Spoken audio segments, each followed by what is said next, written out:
Bienvenue sur Fragile, le podcast qui raconte l'île de Porquerolles aujourd'hui, à travers le regard et le portrait d'hommes et de femmes qui l'habitent, l'aiment et la font vivre. Comment sont-ils arrivés ici ? Comment voient-ils l'île évoluer ? Quel est leur endroit préféré ? Les souvenirs qui les ont marqués ?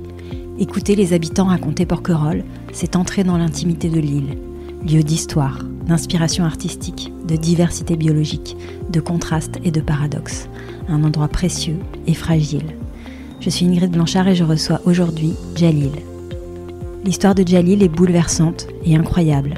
Il fallait bien 2 épisodes pour en saisir toute la force.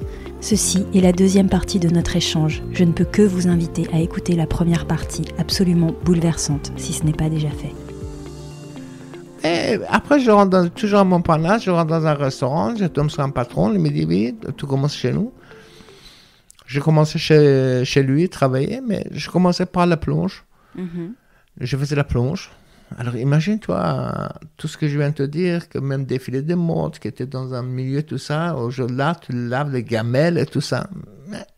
On est en quelle année là ? T'as quel âge ? 83. On est à la fin 83. Ok. Et je commence à travailler, je reste un petit peu à la plonge, après il voit que je suis motivé, il me change, il m'emmène à faire la salade, couper les tomates, les carottes, faire les glaces, je fais ça. Après, je deviens un commis de chef, donc je suis adjoint de chef de cuisine, je fais des cuisines. Après, il me sort, je deviens commis de barman. Après, je deviens barman. Après, je deviens commis de salle. Après, je deviens chef de rang.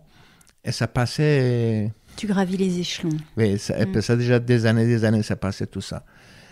Et j'ai 30 ans, et toujours mon patron, il me dit, écoute, ce soir, tu es invité au Phuket, ça va venir dîner avec moi.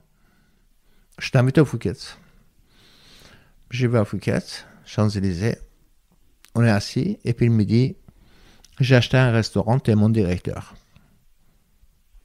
Donc j'avais déjà passé toutes les étapes de en bas jusqu'à haut. Je viens son directeur d'un restaurant à Châtelet-Léal, qui s'appelle le Carpaccio. Restaurant italien ? Oui. Et maintenant, il n'existe plus. Avant le Carpaccio, le restaurant s'appelait Pastavino. Et puis nous, on a changé, on l'appelait le Carpaccio. Et après, je reste travailler avec lui, et puis il achète un restaurant. Entre-temps, moi, je connais une femme, et qu'il devient ma femme. On se marie. Pas à Paris, parce que moi, entre-temps, on ouvre un restaurant à Toulouse. Là, je passe très vite. Oui. On ouvre un restaurant à Toulouse, donc je pars à Toulouse. Et mon amie à l'époque, elle me suit aussi à Toulouse. On est tous les deux à Toulouse. Le restaurant s'appelle le Carpaccio, c'est en français. C'est le même. C'est la même. Oui. Et puis, je démarre avec lui, et puis ça marche très, très fort, et tout ça, ça se passe bien. Et je me marie à Toulouse avec ma femme, et on a 2 enfants ensemble, une fille et un garçon. Et je travaillais beaucoup, je n'étais jamais présente dans ma vie familiale. C'est pour ça que pendant que vous êtes célibataire, faites la restauration, mais une fois que vous êtes en couple, ne le faites plus. Parce que ça va vous coûter divorce. Et quand ça vous coûte divorce, monsieur, dame, donc vous êtes obligé aussi de payer les pensions alimentaires. Donc la vie, ça devient très cher. Donc là, tu nous dis que vous vous êtes séparés. Oui, on est séparés. On est séparés et... Au bout de combien de temps vous vous séparez ? 9 ans. 9 ans ? T'as quoi ? T'as une petite quarantaine d'années ? Oui, mais pas loin de quarantaine. Pas loin de quarantaine, ok. Donc on se sépare. Quand on a vécu, Djalil, tout ce que tu as vécu, est-ce que tu penses qu'on puisse être adapté à une certaine forme de normalité de vie de famille classique ? Toute la vie que tu as eue avant ? Enfin, je pense oui, mais dans mon cas, non. Non, c'est pas possible parce que je reviens sur la même chose, la liberté. Moi, je cherchais toujours la liberté, toujours cette indépendance-là que je cherchais et tout ça. Et puis, bon, après, je me voyais très, très fautif par rapport à... J'ai mis du temps, j'ai mis beaucoup de temps pour comprendre que, en fait, mon ex-femme avait raison. Elle a très bien fait de se séparer avec moi. Parce que j'ai mis du temps à comprendre. Au début, bien sûr, un homme a fierté, oui, c'est ce que fait. Mais avec le temps, quand tu réfléchis, tu vois que oui, c'est elle qui avait raison. Rien que pour protéger les enfants. Et aussi parce que je n'étais jamais présent. Mon travail, ça me prenait beaucoup de temps. Je n'ai jamais été avec elle. Donc, on s'est séparés. Et j'avais raconté une autre fille, et plus jeune que moi. Là, j'ai une quarantaine d'années. Elle doit avoir 26, 27 ans. Et je vis avec elle à Toulouse. Et après, moi, avec mon patron, donc je voudrais faire une affaire à Toulouse pour moi.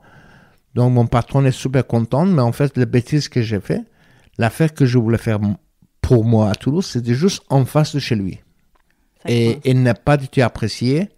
Il m'a licencié. Il m'a même viré. Il m'a dit, là, tu m'as trahi. Depuis 18 ans, on travaille ensemble. Là, tu m'as trahi.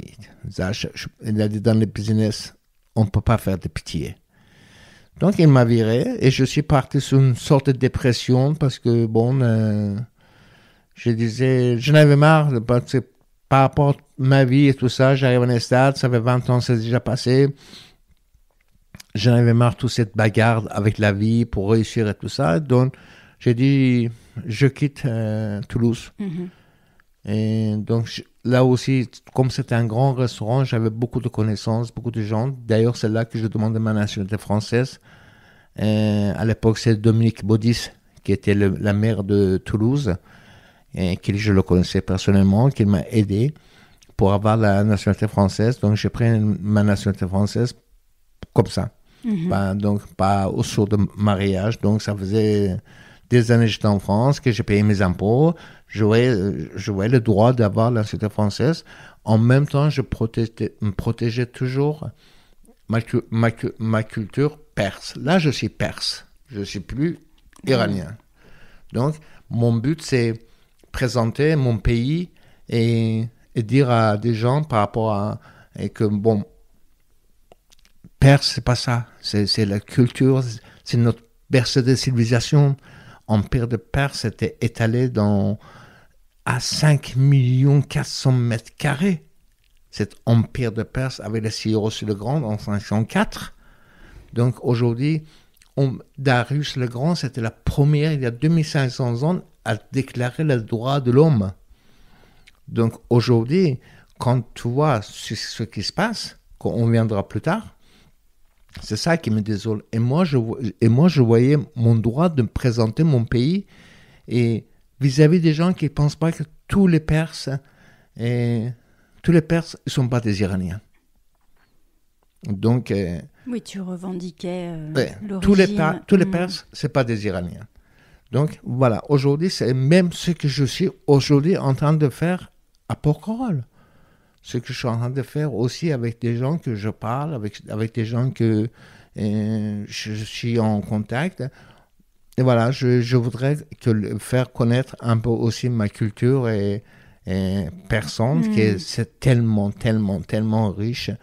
Quand tu regardes aujourd'hui, qu'on regarde les étoiles, on regarde la lune, tout ce qui est bio, les herbes, mais ça existe depuis des milliers d'années, on n'a rien en Perse.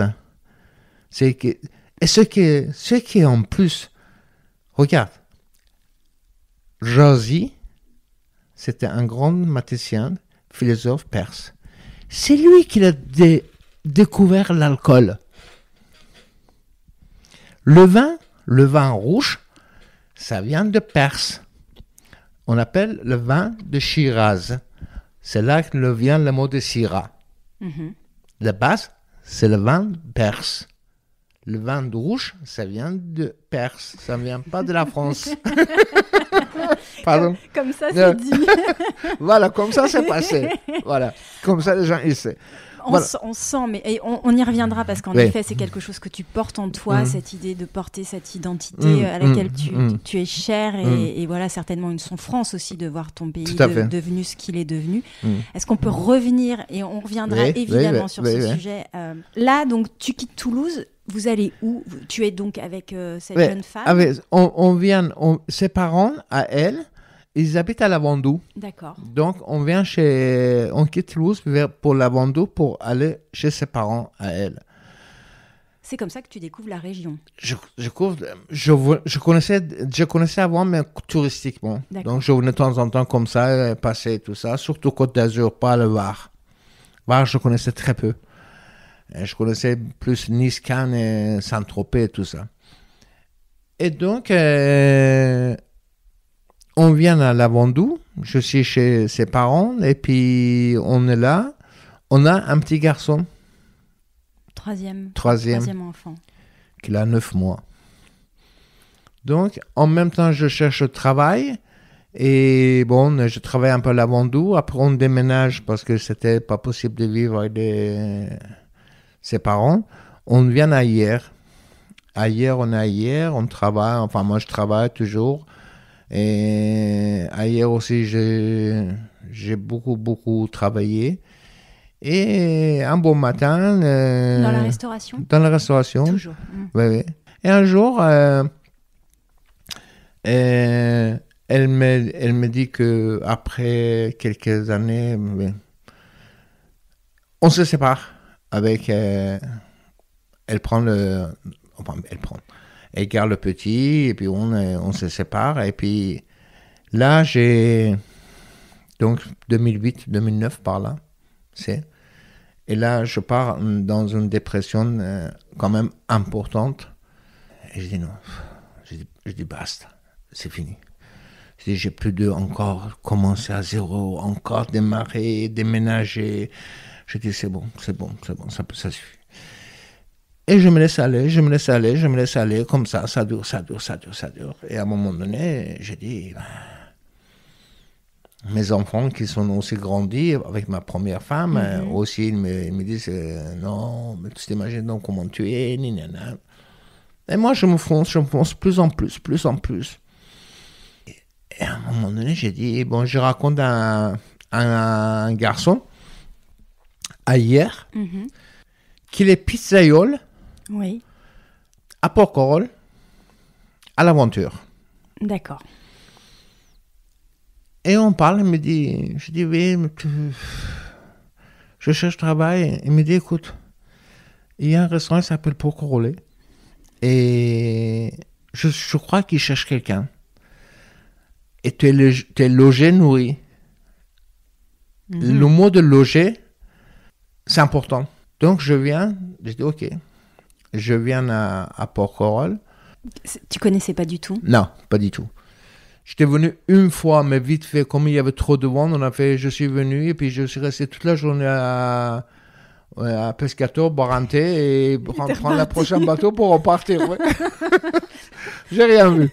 Voilà. Et le fait d'aller sur une île, ça te... Oui, mais après, j'ai bien aimé parce que... Après, bon, je suis plus âgé, j'aime bien plus de tranquillité. Donc, tout ça, j'aimais bien qu'on peut trouver sur l'île. Et l'île m'a beaucoup aidé. Je trouvais toutes mes sincérités, toutes mes états d'âme calmes et tout ça grâce à Porquerolles. Ça t'a apaisé? Beaucoup.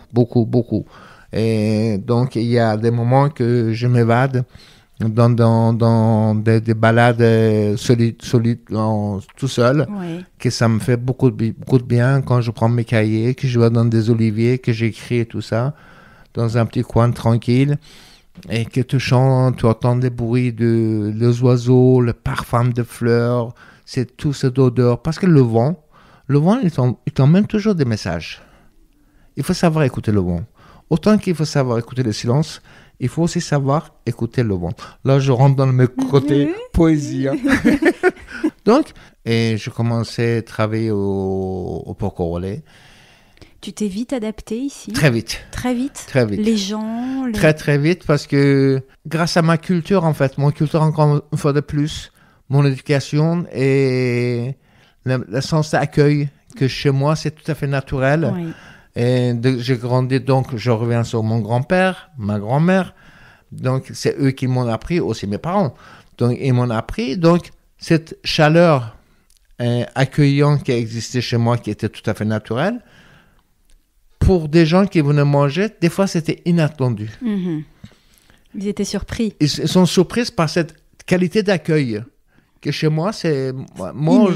Même aujourd'hui, Ingrid, et, le personnel, je travaille toujours pour Corollet, j'ai dit à personnel, imaginez, c'est pas des clients, c'est des amis que tu reçois chez toi. Mhm. Comment tu dois être avec tes amis chez toi? Je dis, bon, la même chose. Tu fais ça au restaurant. Et moi, je regarde comme ça. Moi, je dis jamais combien de réservations on a. Jamais j'utilise ce mot-là. J'utilise toujours combien d'invités on a. Mhm. C'est ça qui fait la différence entre les choses. Tous ces petits détails-là. Bien sûr. Je suis heureux et bon, tout va bien. Et donc, on passe ces années-là travailler parce qu'entre-temps, moi, je travaillais à Porquerolles. Après, je suis parti. Oui. Et parce qu'entre-temps, la direction a changé et tout ça. Donc, je suis reparti. Et rebelote encore, dépression, de dire, voilà, encore une fois de plus. Et ça faisait des années que j'étais à Porquerolles. Tu restes combien de temps là avant de repartir? Tu as combien d'années ici à Porquerolles? 10 ans. 2008, j'arrive et 2018, 10 ans, oui, c'est ça. C'est ça. Ouais, 10 ans. 10 ans, 11 ans maximum. Oui. Là, tu lis des amitiés sur l'île? Tu as des relations fortes avec les gens ici ou... Non, j'ai toujours respecté les gens et non, parce que non, j'étais toujours... j'aimais bien les voir, ces gens-là, mais je savais très bien aussi c'était des gens que je le voyais par rapport à mon travail et puis bonjour, au revoir, ça va, tout va bien, tout ça. J'ai jamais eu un amitié fort sur l'île, à part mes anciens patrons qui étaient Gérard et Inès. Sinon, j'avais aucun lien fort. Et puis donc, je suis parti. J'ai quitté l'île pendant 2 ou 3 ans, je ne sais plus. Donc des années difficiles. Ouais, difficiles. Aussi confinement. Oui. Qui était difficile pour tout le monde. Mais j'ai profité de ces moments-là pour aller avec un ami qui avait un voilier faire le bateau, faire la voile. Et écrire toujours la même chose. Je prenais mes cahiers, mon ami intime, mon stylo, et donc j'écrivais des poésies, je parle d'amour, je parle beaucoup d'amour, je parle des femmes, tout le respect que j'ai toujours dit, Dieu a créé la femme pour avoir des fleurs sur la terre. Donc il ne faut pas qu'on les arrache.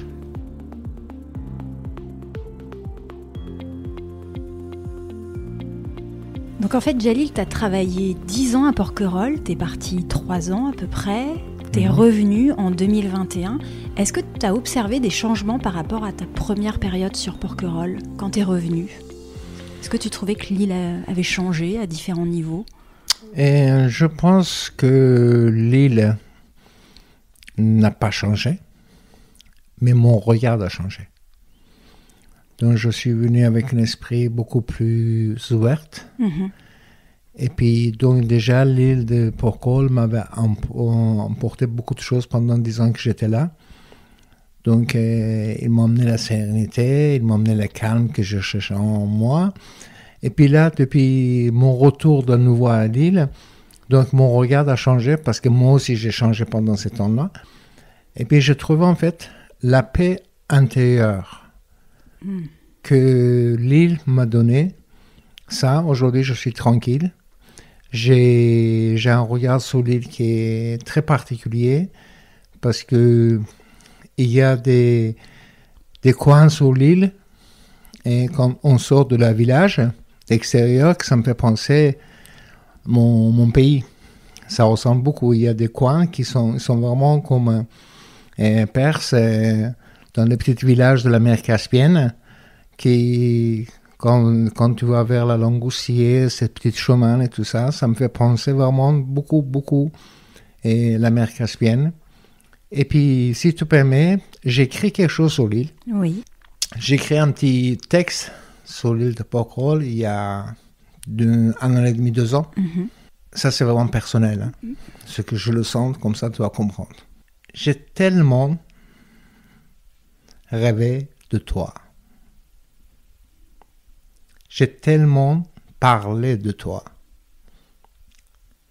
Tellement marché. Tellement t'aimé. Il ne me reste plus rien de toi. Il me reste l'ombre de l'ombre. D'être 100 fois plus l'ombre que l'ombre. D'être l'ombre qui viendra et reviendra dans ta vie ensoleillée. Merci, Jamil. Voilà, ça c'est pour l'île de Porquerolles. Parce que c'est une île que j'adore, j'aime beaucoup.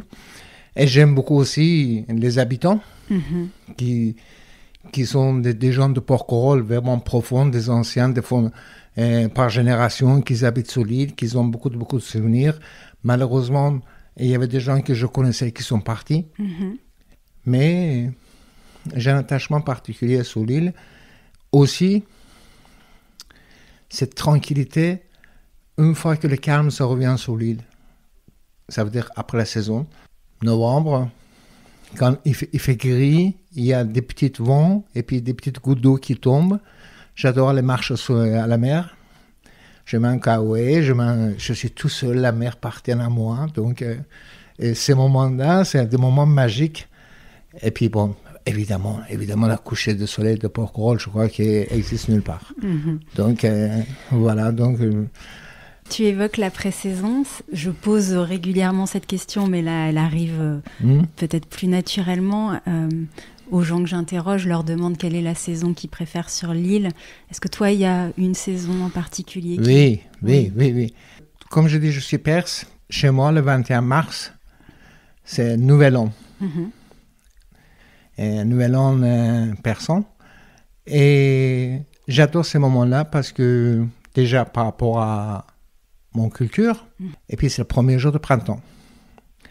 Et j'adore l'île, ces moments-là, parce que tout ça commence à revivre. Pendant 2-3 mois, ils sont tous pas morts, mais ils sont fanés, les arbres et le temps, et tout ça commence à prendre l'odeur, le parfum de fleurs qui se s'ouvrent, les arbres qui commencent à fleurir. Et tout ça, voilà, pour moi, c'est le meilleur moment de l'île, je pense que c'est ça. Et aussi, j'ai une petite préférence aussi sur l'automne, octobre-novembre, parce que la couleur de l'île, ça change. Oui, les couleurs sont magnifiques. Et c'est extraordinaire. Ces couleurs-là, c'est tout. Et puis l'été aussi, bon, j'adore, l'été, l'île, c'est 4 saisons en fait. J'ai pas de préférence vraiment, mais bon, printemps, ça reste. Parce que l'été aussi, c'est sympa parce que quand tu regardes le ciel, alors là, tu vas au bord de la mer et puis tu regardes le ciel avec autant d'étoiles. Et puis des fois, tu as des soirées des étoiles filantes. Bon, moi, j'ai toujours souhaité plein de choses, mais ça ne m'est jamais arrivé. Mais c'est magnifique. Donc, non, c'est une île de 4 saisons, mais moi, personnellement, c'est printemps. 21 mars, ouais. En 2020 et en 2021, les années Covid et post-Covid marquent 2 années de forte fréquentation sur l'île, avec des pics qui ont pu atteindre parfois les 10 000 personnes débarquées par navette. Des jauges ont d'ailleurs été mises en place depuis. En 15 ans, est-ce que toi, tu as vu monter une certaine pression touristique et quel regard tu portes là-dessus ? En France, moi j'ai beaucoup voyagé dans ma vie, mais je pense qu'en France, je ne parle pas particulièrement sur l'île, mais je parle global en France, on ne donne pas autant d'importance aux touristes. Et donc, les touristes, quand ils viennent chez toi, donc ça te fait déjà marcher ton économie de ton pays. Et d'ailleurs, je vais donner, parce que je suis perse, donc je vais donner un exemple que les gens aussi comprennent, que le tourisme est important. En 1970, le Shah d'Iran, il fait fêter 2500 ans de Persépolis. Donc, il invite 70 présidents de pays du monde entier. Il fait une fête colossale. Et il dépense 25 millions de dollars en 70. En 71, le tourisme a amené 250 millions de dollars. Pas seulement ça, tous les pays du monde ont connu l'Iran d'époque. Il a fait connaître le monde en Iran et Persépolis à le monde entier. Économiquement, il a emmené aussi 250 millions de dollars qu'il avait, lui, il avait dépensé 25 millions de dollars. Donc aujourd'hui, je pense que le tourisme est très important. Maintenant, nous, on vit sur une île qui est tout petite. Bon, déjà, je pense que la fréquentation, ça ne permet pas 10 000 personnes par jour sur l'île, parce que ça abîme quand même la beauté de cette île. Et c'est très bien que ça réduise le nombre de navettes et tout ça. Donc mais je pense que le tourisme aujourd'hui, c'est la clé de l'économie de chaque pays. Tu parlais de tes marches sur l'île, de certains paysages qui rappelaient ton pays. Est-ce qu'il y a des endroits que tu affectionnes particulièrement à Porquerolles? Est-ce qu'il y a des lieux que tu aimes beaucoup? Oui, Fort Sainte-Agathe. Oui. Pourquoi? Il y a des explications? Parce que quand tu es sur Fort Sainte-Agathe, tu as une vue de 360 degrés sur l'île. Et puis parce qu'il y a le Festival du Jazz. Oui, magnifique. Le Festival du Jazz à Fort Sainte-Agathe, c'est des moments inoubliables. On a une pensée pour Franck, qui a senti. Voilà, Franck, il manque, qu'il est parti malheureusement très vite, il a fait quelque chose d'extraordinaire sur l'île de Porquerolles. Je le connais bien, Franck. Oui.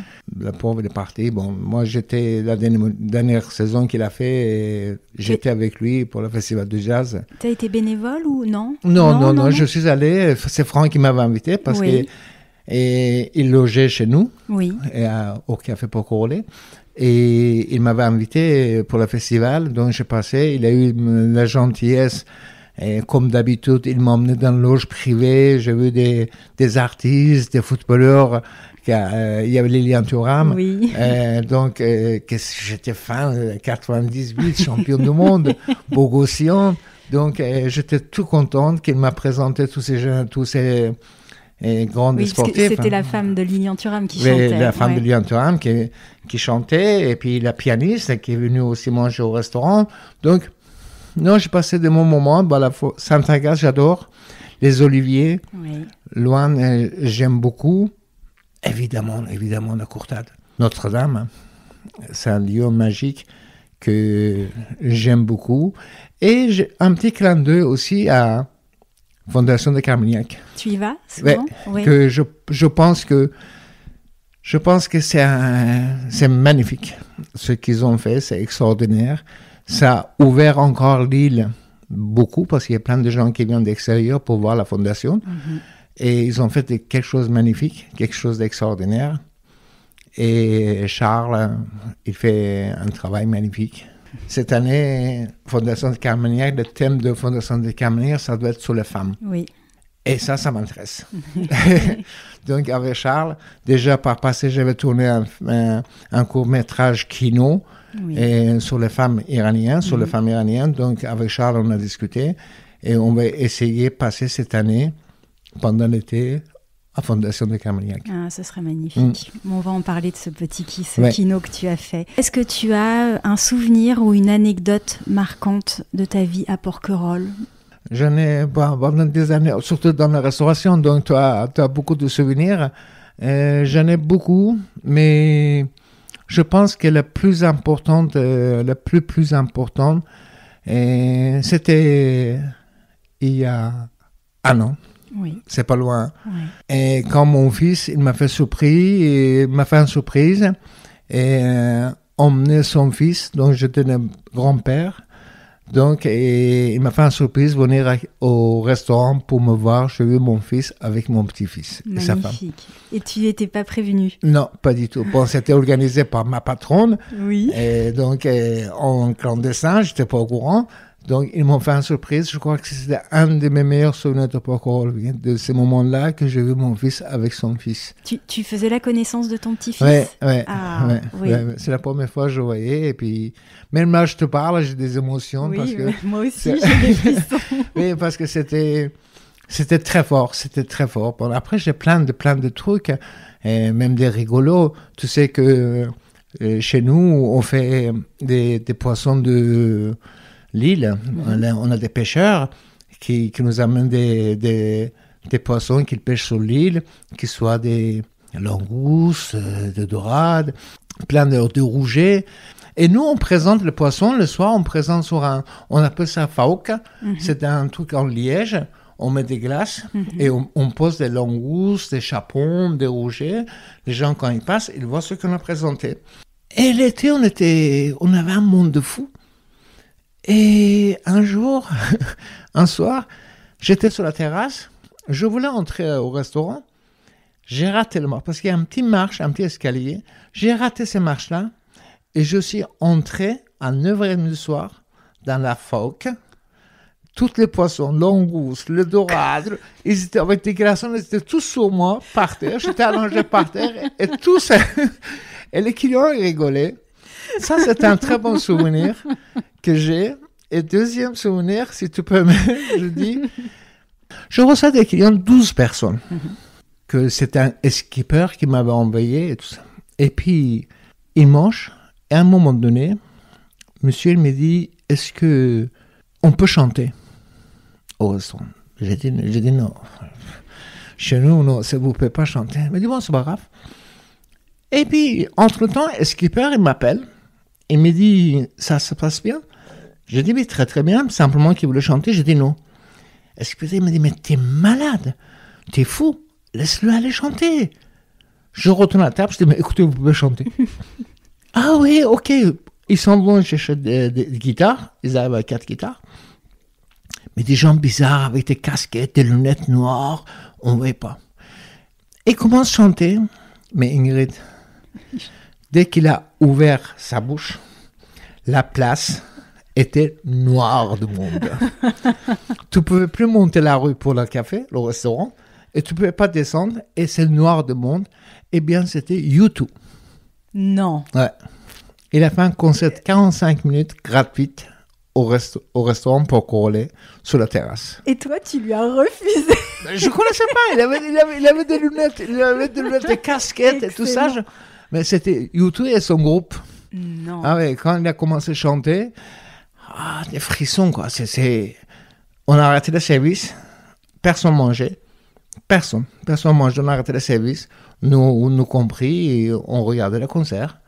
Pendant 45 minutes, ils ont fait un concert gratuit pour toutes les... Magnifique. Ça, ouais. La dernière, enfin, j'en ai plein, hein, oui. Mais arrivée de Tony Parker, c'était grand moment aussi. 2015, Tony Parker, quand il est venu manger, il y avait un petit garçon qui était devant un restaurant, il avait 6 ans, qui était fan de Tony Parker, qu'il est resté toute la soirée devant un restaurant, regarder Tony Parker qui mangeait. Je suis allé voir Tony Parker, je lui ai dit, écoutez, il y a un petit garçon devant, il est fan de vous.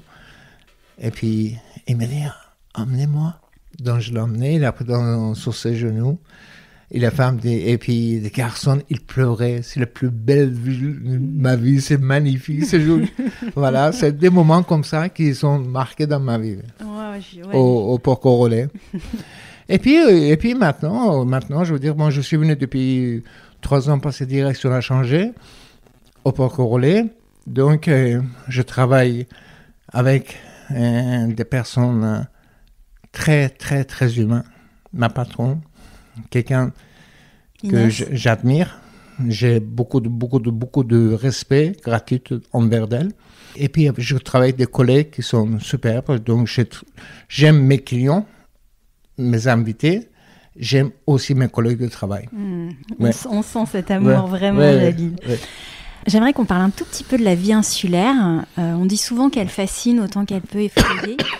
Pour toi, quelle est la particularité de la vie sur l'île? La silence. Je pense que nulle part tu peux trouver ce silence-là qui existe sur l'île de Porquerolles. Et le vent. Tout à l'heure, j'ai parlé de vent. Parce que le vent, c'est des messagers. C'est des messagers, ils t'emmènent des messages. Et il faut savoir simplement écouter et apprécier la paix intérieure. Moi, aujourd'hui, je suis tranquille sur l'île. Ça veut dire que aujourd'hui, quand je marche dans l'île, même j'ai marché 50 fois dans cette rue-là, mais encore, il y a des choses que je découvre. ça m'intéresse, cette tranquillité vivre sur l'île, cette complicité qu'il y a de nature avec l'île. Et je pense qu'ils se trouvent très très bien ensemble. Sentir le parfum, l'odeur. Donc cette complicité de l'île avec la nature, je trouve c'est extraordinaire. Tu marches beaucoup sur l'île ? Avant, je marchais beaucoup. Maintenant, par rapport à mon travail, je n'ai pas beaucoup de temps. Parce que, comme je viens de dire, je travaille au restaurant, donc il y a toujours beaucoup de bruit. Oui. Et l'après-midi, je ne vais pas aller à la plage parce qu'il y a du bruit. Et donc, je cherche le silence. Donc, je suis bien dans mon jardin avec mes bouquins, avec mes écritures.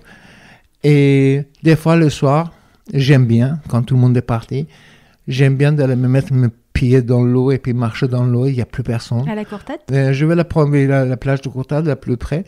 Et là, je marche dans la rue, je regarde le ciel et je bois une bière. Et puis voilà, je suis très bien la nuit tout seul. Des fois, tu sais, on est bien être seul. Hein? Oui, ça fait du bien. Ouais, ça fait du bien. Et surtout avec mon travail, parce que c'est un travail. Aujourd'hui, la restauration, c'est pas seulement service, c'est aussi une question de psychologie.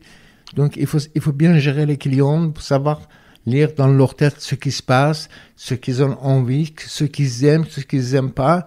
Donc, il faut être capable de connaître tout ça. Donc, tout ça se cumule dans le service en toi. Et après, tu rentres, tu vas marcher à la mer. Cette tranquillité que l'île il t'apporte. En plus, pieds nus dans l'eau. Tu t'imagines? Oui. Voilà, donc, c'est ça que j'aime beaucoup sur l'île. Et puis la lune. Oui. Parce que des fois, Ingrid, tu as la lune. Je sors dehors, je reste pendant 2 ou 3 minutes à regarder la lune. Et les puis, pleines lunes ici, c'est quelque chose. Oui. Ah oui. Après, des fois, je parle avec la lune. Hein. Des fois, je parle avec la lune. Je dis, mais t'es vraiment coquine parce qu'on ne sait pas l'autre côté, qu'est-ce qu'il y a. On voit qu'un côté. Pourquoi on ne voit pas l'autre côté?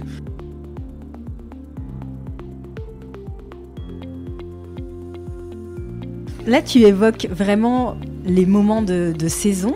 Là, on est en plein hiver. Tu vis à l'année maintenant sur l'île? Oui. Mais tu pars assez régulièrement? Oui, je pars souvent. En fait, cette année, j'ai eu une surprise. Je vais te parler. On va venir un peu en arrière. On va venir même beaucoup, beaucoup en arrière. Mon premier amour. Carla. Qui m'a sauvé, Et quand j'ai travaillé les années 2013 à 2014, j'ai eu des clients qui sont venus au restaurant, c'était des Italiennes, qu'on a sympathisé. Ils venaient de la même ville que Carla, ça veut dire Padua. J'ai dit, non, vous êtes à Padua, je ne connais Padua, comme mes poches et tout ça. Comment ça se fait? Je dis, voilà, mon premier amour, c'était Carla, ninana. Je dis, écoutez, voilà mon numéro de téléphone. Vous donnez à Carla, vous sonnez, je donne l'adresse de chez elle, et vous m'appelez, vous me dites une nouvelle d'elle parce que je n'arrive pas à la rejoindre. Ok, ils s'en vont. Donc, je te dis, c'est 2013-2014. Et il m'appelle un mois et demi après, elle m'annonce que Carla est décédée. Et je suis au téléphone, et puis je ne sais même pas pourquoi il y a des larmes qui coulent. Et je dis, non, c'est pas possible. Donc, le temps passe. Et cette année... Parce que, Jalil, depuis 83, tu n'avais pas eu de nouvelles. Non. Parce que ma vie a changé, donc je suis entré dans un autre chemin de vie. Donc, elle aussi. Donc, on s'est perdu de vue. Donc, quelque part, c'est dommage, mais c'est comme ça. Et là, cette année, je reçois, donc je publie des choses sur mon Instagram, sur les femmes iraniennes, sur l'amour. Et je reçois, on m'a liké, je vois, c'est marqué Carla.s. J'ai dit, Carla. Je dis, mais c'est pas possible. Je marque 16 avril 78. Tu envoies un message. 16 avril 78. Oui, alors si les auditeurs ont bien suivi, 16 avril 78. C'est ça, 16 avril, c'est le jour que j'ai raconté Carla. Oui. Et il me répond, t'as bien deviné. J'ai dit non, c'est pas possible. Dans ma tête, elle est morte depuis 2013-2014. Ces gens-là qui m'ont dit, les clients.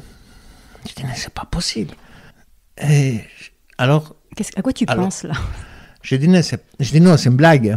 Mais quand je marque 16 avril 78, il me dit, oui, tu as bien deviné, c'est moi-même. Alors, je comprends rien. J'ai dit, bon... donc, je suis un peu perturbé quand même parce que ça fait 40 ans que je n'ai pas de nouvelles d'elle. En plus, pour moi, c'était elle est décédée. Aujourd'hui, elle revit. Donc, je ne sais pas. Et donc, je suis c'est passé à fin août, ça. Mm-hmm. Et j'explique que, elle m'envoie un texto en disant qu'elle me dit, voilà, je vis avec ma fille. Maintenant, ma fille a 28 ans. Je vis à Padoue toujours. J'ai déménagé. Sa mère qui est décédée. Et tout ça, elle m'explique. En fait, ces deux clients que je te parlais, ils ont confondu Carla et sa mère. Ah. Parce que sa mère s'appelle Clara. J'ai dit, mais c'est pas possible. J'ai dit, écoute, ce que moi je travaillais, donc je ne pouvais pas partir. J'ai dit, mais dès que je finis ma saison, je viens te voir. Donc, en novembre, j'ai fini ma saison de Porquerolles et je suis allé trouver, après 42 ans, mon premier amour. Évidemment,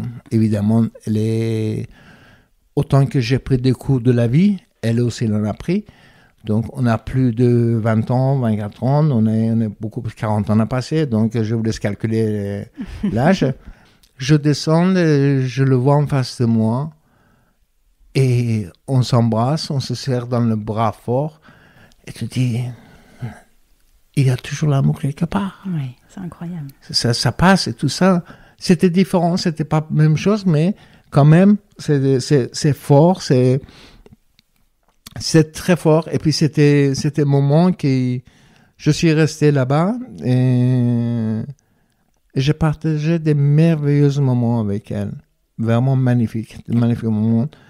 Elle t'a présenté sa fille? Bien sûr, je connais sa fille. Bien sûr, je connais sa fille. Et on a beaucoup discuté, on a beaucoup parlé de passé.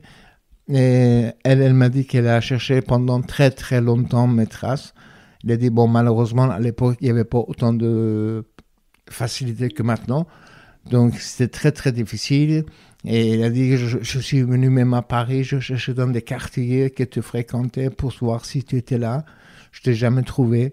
Donc, elle m'a beaucoup cherché. Là, j'étais enchanté de retourner là-bas. Les choses ne sont pas pareilles. Bien sûr. Évidemment. Mais je suis content qu'elle est là. On peut plus avoir le même amour qu'on avait. C'est pas possible. Parce qu'entre-temps, moi, j'ai changé, elle aussi a changé. Mais notre amitié, l'amour d'amitié qu'on a envers l'autre, c'est très fort, c'est très, très fort. Moi, j'aime une femme. J'aime une femme profondément. Je ne donnerai pas le nom, mais je suis amoureux profond d'une femme depuis quelques années déjà. Mm-hmm. Attention, je l'aime toujours, Carla. C'est pas, je l'aime toujours, mais l'amour propre que j'ai aujourd'hui en moi depuis quelques années, c'est un amour sans unique, pour te dire. Mm. Pour moi, j'ai pas envie de salir, rien que pour moi, c'est un amour propre que j'ai pour elle. Mm-hmm. Tu sais, on dit il y a des amours impossibles. Et moi, je crois pas ça. Moi, je crois pas qu'un amour impossible n'existe pas. Pourquoi il n'existe pas? Je vais te dire pourquoi il n'existe pas. La Lune. Ça fait des siècles qu'il est amoureuse de le Soleil. Lui, il sort, elle dort. Donc, il ne se voit jamais. Donc, je dis, mais par contre, nature, il a fait quelque chose. De temps en temps, ça arrive qu'on appelle ça éclipse. Ils se trouvent. Donc, ils sont ensemble. Donc, l'amour impossible n'existe pas. C'est une très belle image. Donc, j'ai vu ma petite Carla. Elle est heureuse. Elle va bien. Et on s'appelle très, très souvent, pratiquement tous les jours, pour se dire bonjour, pour savoir. Parce qu'on ne veut plus se perdre. Parce qu'on veut garder notre lien ensemble. Donc, j'espère que elle viendra à Porquerolles. Parce que j'aimerais bien qu'elle connaisse Porquerolles, bien sûr. J'aimerais bien connaître qu'il vienne sur l'île, qu'il aille voir où je travaille. Et puis, bon, je suis enchanté, heureux qu'elle est près de moi. Ouais. Mais je sais que, voilà, c'est une des rares personnes, j'en ai 3-4 dans ma vie, que je sais que je peux compter sur ces gens-là. Car là, il fait partie. Voilà. On a effleuré le sujet à plusieurs endroits depuis le début de notre entretien. Aïe. J'aimerais qu'on parle de ton engagement pour la cause des femmes en Iran. Hein? À la suite de la mort tragique, le 16 septembre 2022 à Téhéran, de cette jeune étudiante iranienne d'origine kurde de 22 ans, Mahsa Amini, 3 jours après avoir été arrêtée par la police des mœurs iraniennes pour port non conforme du voile, tu as réalisé un petit film dans le cadre du festival Kino Porquerolles dont tu parlais tout à l'heure. Bon, j'espère qu'on aura la chance de le voir à la Fondation. Un hommage aux femmes, dont je mettrai d'ailleurs le lien pour les auditeurs dans le podcast, si tu es d'accord. Avec grand plaisir. Dans ce kino, tu as demandé la participation de femmes porquerolaises. C'est d'ailleurs extrêmement émouvant. Tu y lis un texte de ta composition. Je pense que la réponse coule de source, mais c'était important pour toi d'exprimer ton soutien par l'intermédiaire de ce kino? Oui, très important. Parce qu'en fait, quand je suis venu à nouveau, j'ai quitté mon pays quand je suis arrivé à Paris, j'étais très très active politiquement. Je participais dans les réunions politiques qui étaient organisées par le fils de chat. Et donc, j'ai fait beaucoup de... Et un jour, on faisait un nouvel an à Hôtel Hilton à Paris. Et 21 mars, le fameux 21 mars, Hôtel Hilton à Paris. C'était tous les gens qui étaient liés avec le Shah d'Iran, donc son fils et tout ça.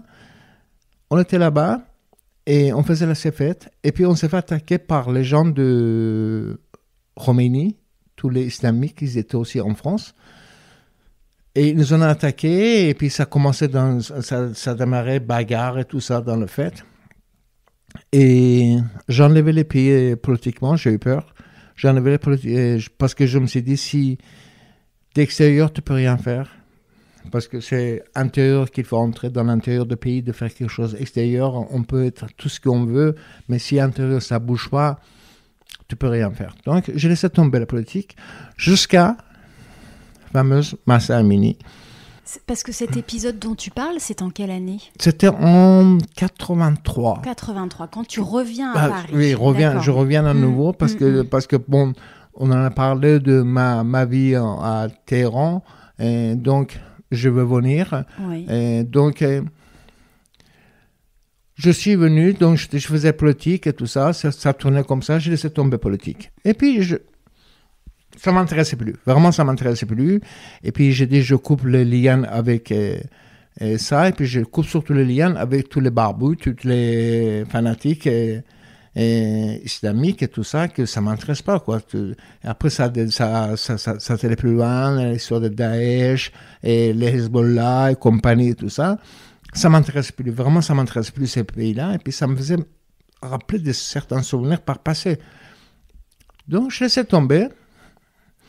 Et je n'étais pas au courant de Mahsa Amini. Je ne savais pas, moi. Moi, j'étais dans la voiture avec une personne.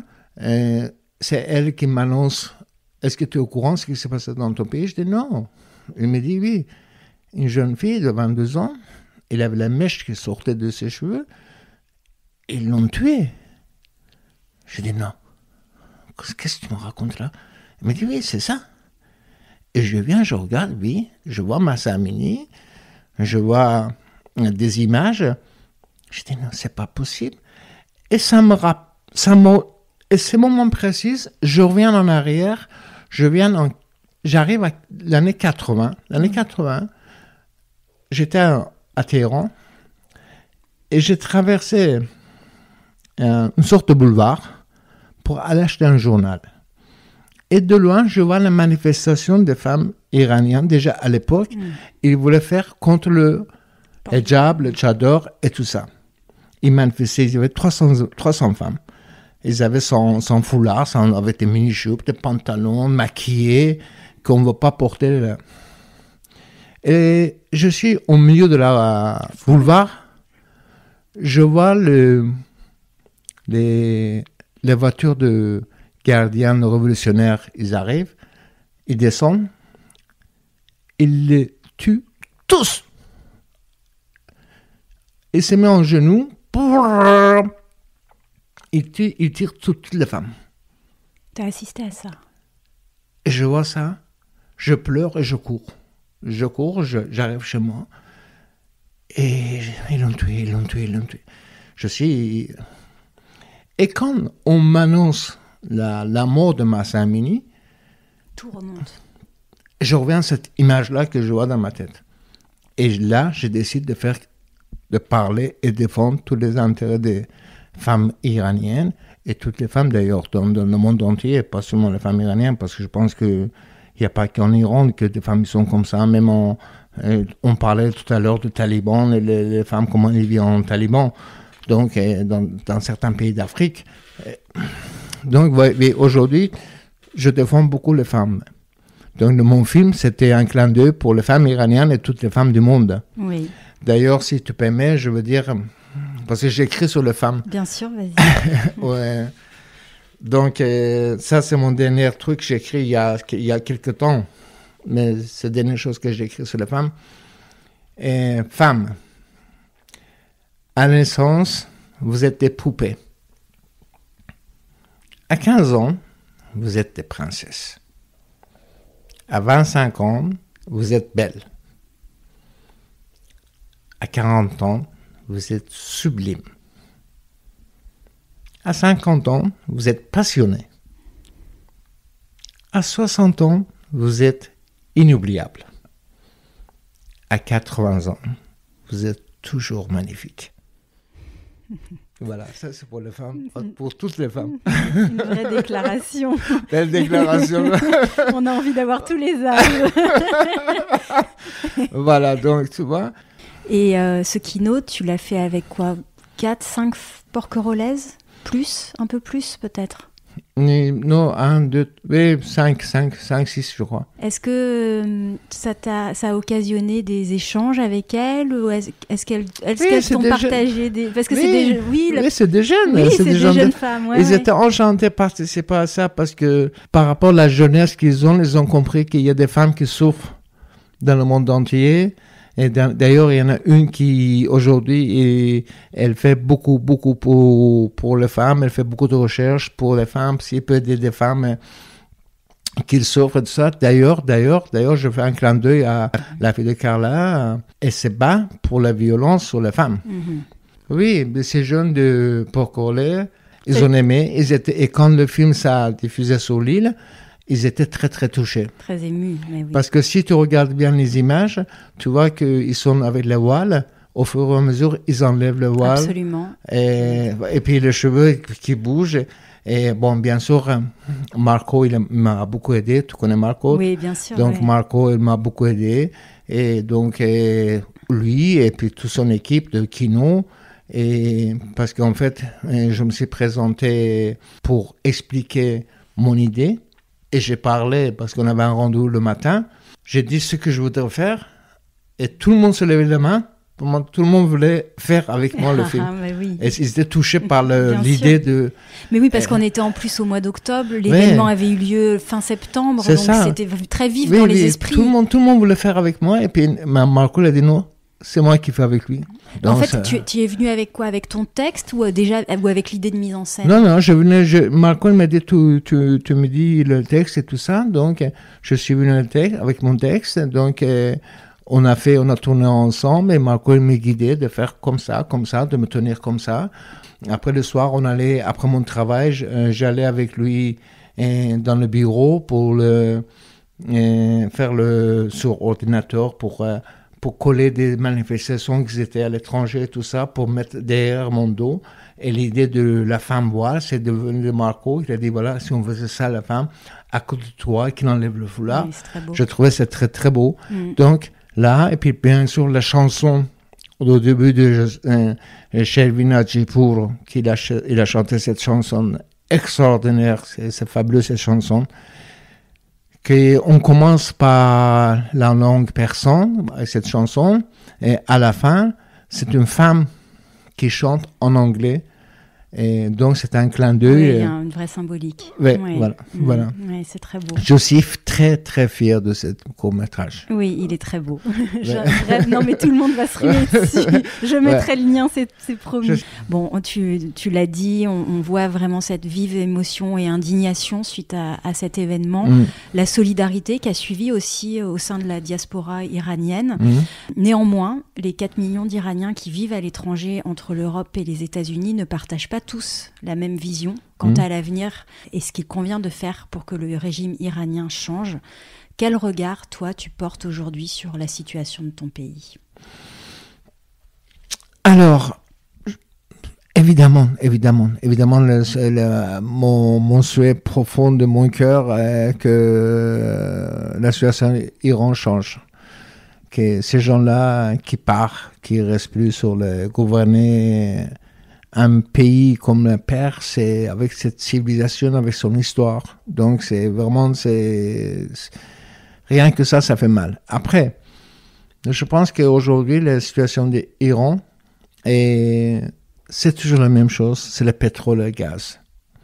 Ils sont soutenus par les Américains. Même, on dit que les Américains ne vont pas... Si, les Américains, ils sont avec les mollahs, avec les ayatollahs. Quand il y avait Barack Obama, ça pouvait changer un petit peu parce que c'est lui qui l'a fait ouverture vers l'Iran.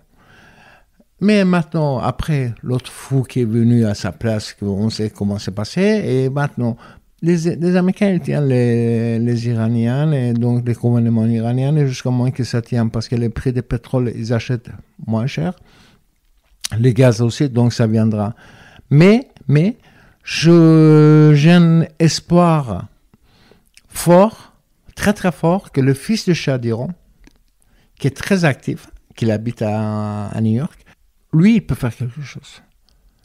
Mais pour faire ça, il faut qu'il ait une influence importante au cœur de l'Iran, avec le peuple iranien qui vit en Iran. En 1935, donc le père de Shah, en 1935, quand il est devenu roi, il a dit porter des voiles, c'est interdit dans tous les lieux publics. Il a donné droit aux femmes de voter dans les voiles, ceux qui voulaient porter, ceux qui ne voulaient pas porter. Et en 1935, on est à 2024. Mais comment tu peux faire des choses pareilles, de dire voilà, tu es une jeune fille de 22 ans parce qu'il y a un mèche qui sort. Elle n'a pas tué une fille, oui, il a tué plusieurs, mais c'est plusieurs personnes qui sont décédées, ils ont des familles. Donc, ils ont tué aussi leur famille. Et puis, ainsi, il y a une semaine, 10 jours de ça, ils ont tué un garçon, ils l'ont pendu un garçon qui a 22 ans, parce que il chantait dans la rue. Aujourd'hui, le peuple iranien, c'est jeune. C'est entre 28 et 30 ans. Donc, les étudiants qui arrivent derrière. Et ça peut changer beaucoup de choses. Oui, tu penses que ça peut venir de la jeunesse iranienne ? Je pense. Mais tu sais, Ingrid, je vais entrer encore un peu dans mes poésies. Hein. Tu sais, moi, je pense que dans la vie, on a 4 bougies. Dans la vie, nous tous, on a 4 bougies. La première bougie, c'est la paix. Et les gens, aujourd'hui, ils ne veulent pas cette paix dans le monde. Donc, la paix avec un coup de vent, il s'éteint. Deuxième bougie, c'est la foi. Et la foi, c'est superflu. Donc, il ne sait pas où le mettre. C'est pas stable. Donc, ça aussi. Troisième bougie, c'est l'amour. Et les gens ne connaissent pas l'importance de l'amour dans la vie. Malheureusement. Ça aussi est certain. Mais quatrième bougie, jusqu'au moment qu'il reste allumé, il peut allumer toutes les autres bougies. C'est l'espoir. Et moi, j'ai l'espoir que ça va changer.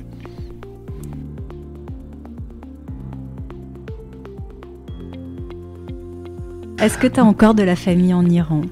Oui, j'ai des cousins, cousines. D'ailleurs, j'étais surpris aussi l'année dernière. Je travaillais au Port-Corolais, je rentre à 1h du matin, le téléphone ça sonne. En FaceTime, je vois quelqu'un devant moi. Il me dit « Bonjour tonton ». Je dis « Mais c'est quoi ça, ce bon tonton ?» En fait, c'était le fils de mon frère. Wow. Donc, aujourd'hui, moi, je l'ai quitté, il avait 5 ans, qui m'appelle, il a 45 ans. Oui, depuis ce moment-là, oui, maintenant, on s'appelle une fois par mois. Et alors, il me donne toutes les nouvelles de ma famille. Donc, bien sûr, j'ai des tantes, j'ai des cousins. Mais, tu sais, l'exil, quand tu es exilé, ça déchire beaucoup de choses.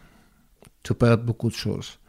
Et au départ, tu t'aperçois quand tu es jeune, parce que tu es dans la vie comme ça, mais avec l'âge, tu t'aperçois que tu as perdu beaucoup de choses. Tu as perdu beaucoup de liens. C'est exil qui te fait ça. Donc, parce qu'il faut que tu te bagarres pour t'en sortir. Et donc, c'est compliqué, c'est très compliqué. Quand tu dis tu as perdu beaucoup de liens, est-ce que c'est aussi dur pour toi de les maintenir ou pas? Un petit peu. Bon, ce lien-là, maintenant, j'ai un avantage parce que ce lien-là que je n'ai pas pu faire, je l'ai fait aujourd'hui avec mes enfants. Donc, aujourd'hui, mes enfants, c'est mes lumières. Sans eux, je vois tout noir. Donc, c'est mes amours, parce que des fois, ils me disent, papa, t'es pas fier de nous. Je dis, mais c'est pas histoire de fierté. Moi, je suis fier. Je dis, vous savez de quoi je suis fier? Je suis fier de dire aux autres que vous êtes mes enfants. Je n'ai pas besoin qu'ils travaillent bien à l'école. Moi, je suis fier que soit ma fierté est là, que présenter mes enfants. Voilà, donc je trouvais ces liens-là maintenant avec mes enfants. Et malheureusement, comme je viens de te dire, l'exil, tu perds des liens que tu avais quand tu étais jeune, que je disais au début de notre conversation, qu'on dormait avec mes cousins par terre, tous ensemble. Donc, tous ces liens-là, tu as perdu, ils sont partis avec le temps, avec la vie, chacun et tout ça. Mais là, je suis content que mon petit-neveu, il m'a trouvé. Et comme ça, une fois par mois, on s'appelle et puis il me donne des nouvelles de mes tantes. Évidemment, ils ont vieilli, ils sont mes tantes et mes cousins. Oui, encore j'ai des familles, oui. Ouais. On était très nombreux. Hein. Mais oui, c'est ce que tu évoquais au tout début. Oui, à l'époque en Iran, on était très, très nombreux. C'est une grande famille. Et mon grand-père, il avait un quartier à son nom. C'était quelqu'un de très important. Mais écoute, nous, quand on arrivait, mon grand-père était tellement respectueux. Et puis, il avait un quartier entier, vraiment, avec des immeubles. Les gens, ils fermaient leurs magasins. On dirait c'est un président qui arrivait. Ils étaient tous debout.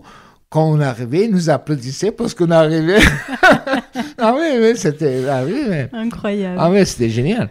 T'évoquais tes 3 enfants qui ont entre 25 et 30 ans et ton petit-fils aussi, maintenant. Ils connaissent tous ton histoire? Pas 100%. Pas 100%. Parce que j'ai pas envie d'en leur parler. Enfin, d'en parler. Pas seulement j'ai pas envie. Mais j'ai pas envie de faire la peine et puis de dire, mais ils connaissent grande partie, ils connaissent, la grande partie de ma vie, ils connaissent, bien sûr. Et quel rapport, eux, ils entretiennent avec l'Iran? Alors, eux, ils souhaitent que je les amène avec moi. Mes enfants, ils aimeront beaucoup que je les fasse découvrir Perse avec moi. Ils sont jamais allés.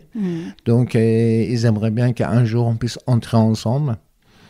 Mais tout ça, ils savent très bien une chose, que le jour que je serai plus là, ils sont obligés de m'envoyer dans mon pays. Ça, c'est sûr et certain que sinon, à Port-Corolles. L'un ou l'autre. L'un ou l'autre. Soit sur l'île, j'aimerais bien finir ma vie, ou soit dans mon pays natal. Il y a quelques jours, sur ton compte Instagram, tu as posté ce message. Persépolis, un jour je marcherai sur le sentier que tu as tracé, guidé par le doux parfum de ton essence, les yeux fermés, peu importe la destination, être l'écho de ton ombre, on y revient à l'ombre, là où je trouverai toujours mon chez-moi. T'as un petit peu répondu, mais t'aimerais un jour y retourner? Évidemment, c'est mon souhait plus profond.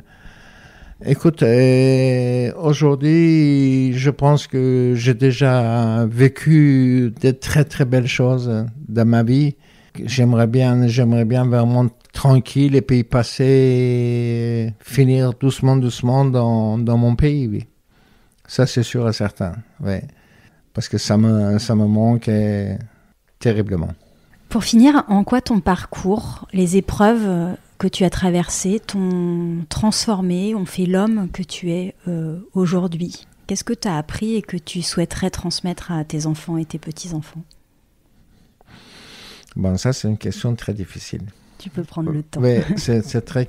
Mais ce que j'ai appris, tu sais, j'ai appris la sagesse déjà par rapport à la civilisation de mon pays.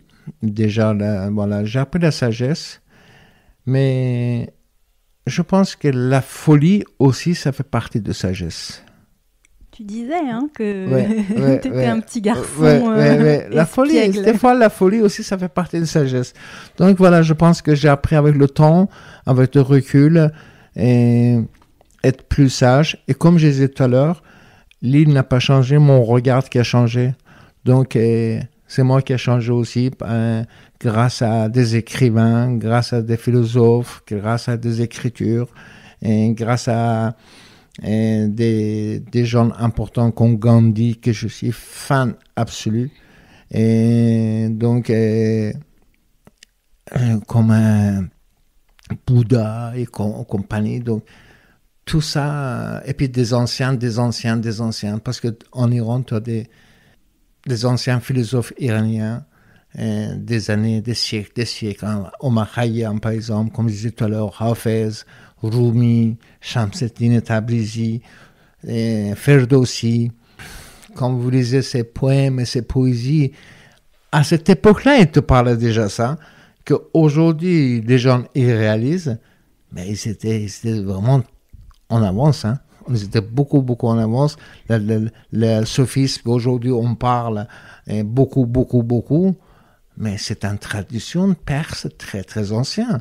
Très, très ancienne. Moi, quand j'ai vécu la vie une phase de ma vie que je fumais opium de matin jusqu'à le soir, j'étais dans le sophisme. C'était une tradition persane que je lisais la poésie, les poèmes, j'écrivais, je fumais opium, j'étais allongé, j'étais dans un monde ailleurs. Sagesse, oui, sagesse. Ça m'a amené sagesse. Oui. L'île m'a beaucoup aidé. Hein. Encore une fois, on vient sur l'île de Porquerolles. L'île m'a amené ça qui m'a manqué. C'était trouver moi-même ce que je suis vraiment. Et je m'aperçois que, oui, c'est ça que je voulais y être. Je ne suis pas un saint non plus. Hein, donc, mais voilà. Aujourd'hui, je suis arrivé à un stade de ma vie. J'attends plus rien, mais je peux toujours donner. La littérature, du coup, la poésie, si on doit résumer, l'amour, les femmes, c'est ce qui a guidé ta vie, ce qui t'a sauvé aussi. Oui. Moi, j'ai eu de la chance d'avoir des femmes autour de moi ils sont mes anges gardiennes. Toujours. Et j'ai eu, heureusement, c'est pour ça que j'ai un respect, une gratitude particulière envers des femmes. Et j'étais toujours protégé par les femmes. Même aujourd'hui, même là, je suis en train de te parler.